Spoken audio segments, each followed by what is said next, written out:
Hi friends, ఈరోజు మీకు ఒక హెల్దీ అండ్ టేస్టీ రెసిపీ చూపిస్తున్నానండి. తోటకూర అండి. తోటకూరతో ఎగ్ పొరుటు చేశానండి. ఇవి ఆకుకూరలు తినని పిల్లలు కూడా చక్కగా తినేస్తారు. ఇప్పుడు ఈ కర్రీ ప్రాసెస్ చూపిస్తాను రండి. ముందుగా ఒక గిన్నె పెట్టుకొని అందులో 2 టేబుల్ స్పూన్ ఆయిల్ యాడ్ చేసుకోవాలి.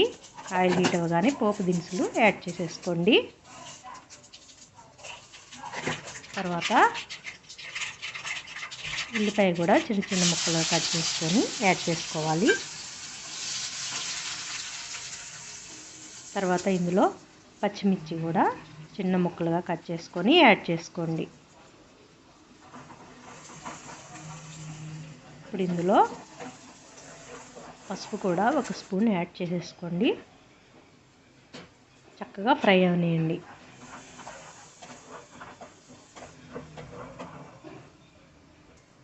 ఈ ఫ్రై అయిపోయినాక తోటకూరని చక్కగా చిన్న ముక్కలుగా కట్ చేసుకొని శుభ్రంగా వాష్ చేసుకోవాలండి. ఒక 5 టైమ్స్ బాగా వాష్ చేసుకోండి సాల్ట్ వాటర్లో. ఇలా ఫ్రెష్గా ఉంటే బాగుంటుందండి. ఇప్పుడు ఈ తోటకూర కూడా ఇందులో యాడ్ చేసేసుకోండి. తోటకూర అనేది చాలా మంచిదండి హెల్త్కి. పిల్లలు తినరు కదండి, అందుకే ఇలా చేస్తే ఇష్టంగా తింటారు. ఇప్పుడు మూత పెట్టేసుకొని ఒక 5 మినిట్స్ లో ఫ్లేమ్లో కుక్ అవ్వనివ్వండి. తోటకూరలో వాటర్ ఉంటుంది కదా, ఆ వాటర్ మొత్తం ఈరిపోయే వరకు చక్కగా ఫ్రై చేసుకోవాలి. తర్వాత సాల్ట్ కూడా యాడ్ చేసుకోండి సరిపడా. చక్కగా మిక్స్ చేసుకోవాలండి.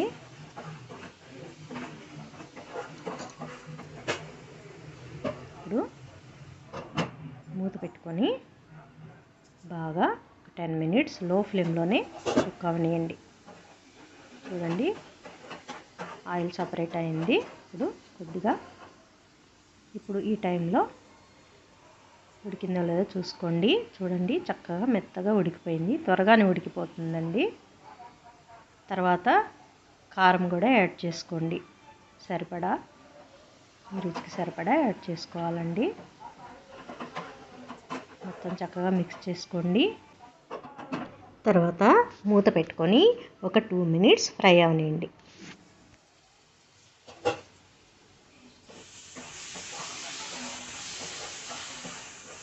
చక్కగా మిక్స్ చేసుకోండి. మూత తీసి ఫ్రై అయిపోయిందండి తోటకూర.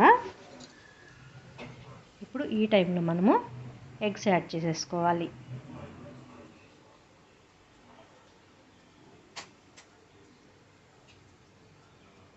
నేను ఇక్కడ 4 ఎగ్స్ యాడ్ చేశానండి.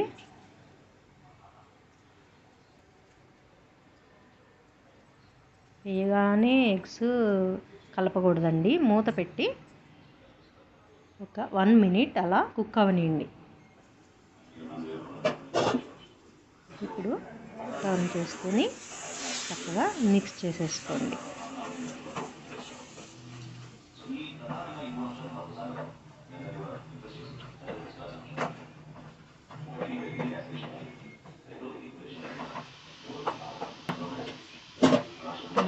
మూత పెట్టేసుకోండి. ఒక 30 సెకండ్స్ బాగా ఉడకనియండి.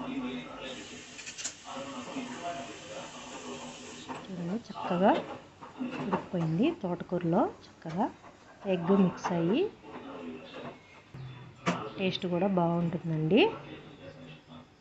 లాస్ట్లో ధనియాల పొడి కూడా యాడ్ చేసుకోవాలి. ఫ్లేవర్ బాగుంటుందండి. ధనియాల పొడి యాడ్ చేయాలండి తప్పకుండా. మూత పెట్టి మరొక 20 సెకండ్స్ అయినాక మూత తీసి కొత్తిమీర జల్లేసుకోండి. అంతేనండి, తోటకూర ఎగ్ పొరుటు రెడీ అయిపోయింది. ఇది మనకి చపాతీలోకైనా రైస్లోకైనా అసలు టేస్ట్ అదిరిపోతుందండి. పిల్లలు చాలా ఇష్టంగా తింటారు. తప్పకుండా ఇలా చేసి పెట్టండి. నచ్చిందా అండి? నచ్చితే ఒక లైక్ ఇవ్వండి. నా ఛానల్ని సబ్స్క్రైబ్ చేసుకోండి. షేర్ చేయండి. ఓకేనా ఫ్రెండ్స్? బాయ్.